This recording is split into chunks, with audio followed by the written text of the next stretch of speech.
Are you a GP drowning under an increasing number of tasks, spending more and more of your time ploughing through patients' notes to see what the task is asking and to make a sensible plan? Each time, each step taking a bit more of your time and finding it impossible to get into flow to fly through those tasks.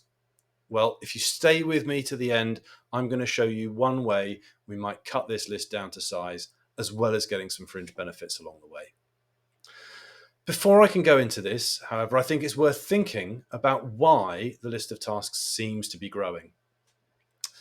Well, there are a number of reasons. There are obviously fewer doctors taking on the list of patients often. We find that the administrative work then falls on a smaller team of people who actually carry a patient list. We're working with multidisciplinary teams, many of whom are able to deal with patients clinically, but not always able to complete all of the administration generated by their inputs. I certainly have noticed that we seem to be working in more siloed teams, working in more specialist areas. For example, we have workflow teams in the practice, we have meds management teams in the practice, as well as our teams of paramedics, etc., each of whom works often in its own way, and the interface between these different groups often leads to more friction, and we don't always understand the processes of the other teams. Just as well, have you ever noticed how we all use email, for example, to get a task off our list and away from our conscious mind? We know that we've dealt with it because we've sent an email. Well, what we don't often consider is that that email will have landed on someone else's list, causing their day to be just that little bit more troublesome. So I'd like to just briefly think about things, because as the GP, the buck obviously stops with us and the task needs to be finished by you. And while I was recently going through a list of my tasks, I decided to try and do something about it. Let's briefly talk about the two forms of communication. We've got synchronous communication and asynchronous.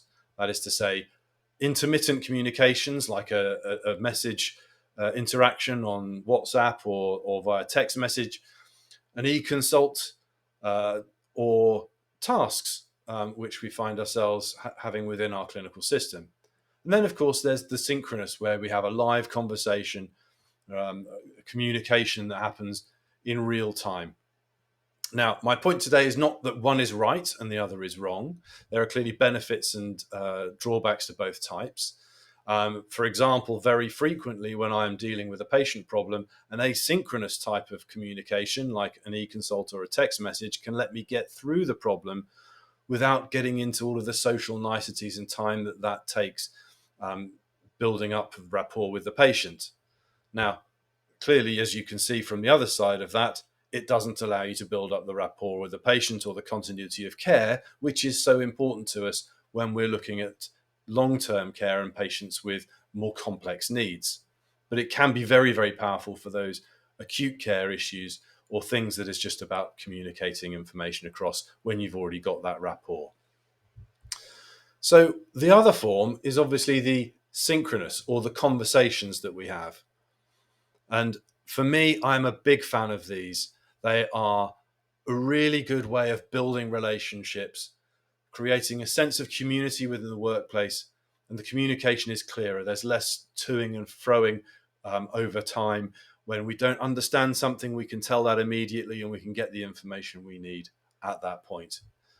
Now, tasks, as I say, are a real pain for me, and I find that when I'm dealing with a task, I need to open the task, read what the task is asking me, open the patient record, try and get into the patient record, work out what the task is asking, and then try and make some form of appropriate decision. I then have to either complete the task or communicate the task's outcome to someone else to complete down the line. All of these things take time, take steps, and each step is a barrier. And this is, of course, provided that the task you've received is understandable and doesn't need any further clarification. Otherwise, of course, it's back around the circle again, sending another task back to the person who sent it in the first place, trying to get more clarification or information about it. So, in case you haven't guessed, what I have done to address at least a portion of my tasks is decided to try and switch that asynchronous communication for a conversation.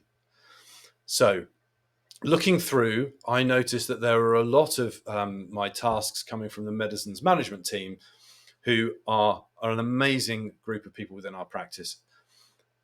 But they need to have me to take the final decision on a number of things. They need me to clarify clinically what is the most appropriate course of action for a number of cases.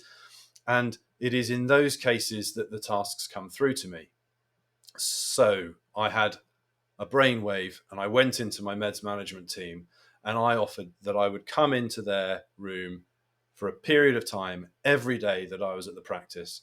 And if they saved up all of the questions they had for me, we could go through them in a conversation at that point in time. Now, this is an immensely satisfying thing for me.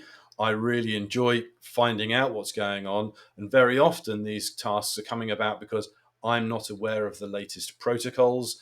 I'm perhaps not aware of some of the medicines shortages, or that there might be some interactions in medications. And I'm finding I'm learning an immense amount from my team there.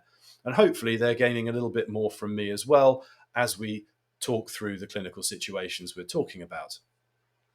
I also find that it's in these interactions with someone on the other side of the siloed working that we can identify some of the friction within the system and come up with better ways of working, which means that I'm not sending the proverbial email back to them, which generates more tasks, and they're doing things in a way that's going to make my life easier too. So this is just one small way in which I think tasks might be better settled, but there will be plenty of others. And I hope you found this a little bit interesting and useful. If you have, then please consider subscribing to my newsletter, which is linked in the show notes, and let me know some of the things that are getting you down in general practice so that we can look at how to make those better together. So please do interact, ask questions, make comments in the comments below, and I hope to see you in the next one. Many thanks.